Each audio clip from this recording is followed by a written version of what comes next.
చింత్రియాల గ్రామంలోని ఎస్సీ కాలనీలో నీటి కొరతను అమెరికా చికాగో నగరంలో నివాసముంటున్న ఎన్ఆర్ఐ కుటుంబం మహమ్మద్ అబ్దుల్ మజీద్ వారి కుటుంబ సభ్యులు భార్య బసీమా ఖాతున్ మాజిద్, డాక్టర్ సుబియా మాజిద్, డాక్టర్ సమియా మాజిద్, సుహా మాజిద్లు పరిష్కరించారు.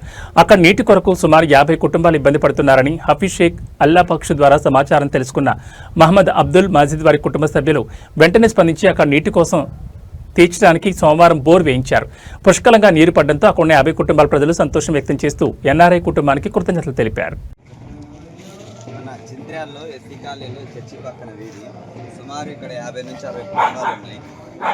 అయితే వాస్తవానికైతే గతంలో ఎంతమంది ఈ ఊర్లో ఎంతోమంది ప్రత్యక్షంగా రాజకీయాల ద్వారా నాయకులు ఎన్నుకోబడ్డారు, కానీ ఎంతమంది వాళ్ళ దృష్టికి తీసుకుపోయి ఈ వీధిలో ఒక బోరేయించి నీటి కొరత తీర్చమని చెప్పేసి వీళ్ళకి ఎంతమంది రిక్వెస్ట్ చేసుకున్నా కానీ అది నిరుపయోగంగానే మారిపోయింది. కానీ వాస్తవానికి ఎవరితోనైనా కూడా వాళ్ళకి నేను చెప్పించి ఈ 60 ఇళ్లకు నీళ్లు తెప్పించే బాధ్యత నాది. కాకుంటే 4 రోజులు లేట్ అవ్వచ్చు, కానీ పక్కా ఈ పని నేను చేపిస్తా. బిస్మిల్లాహిర్ रहमान रहीम. हमारे साहब में ये बता रहा हूँ, सैयद खलील पाशा खादरी गारू, नवीद पाशा खादरी गारू और सैयद हमजा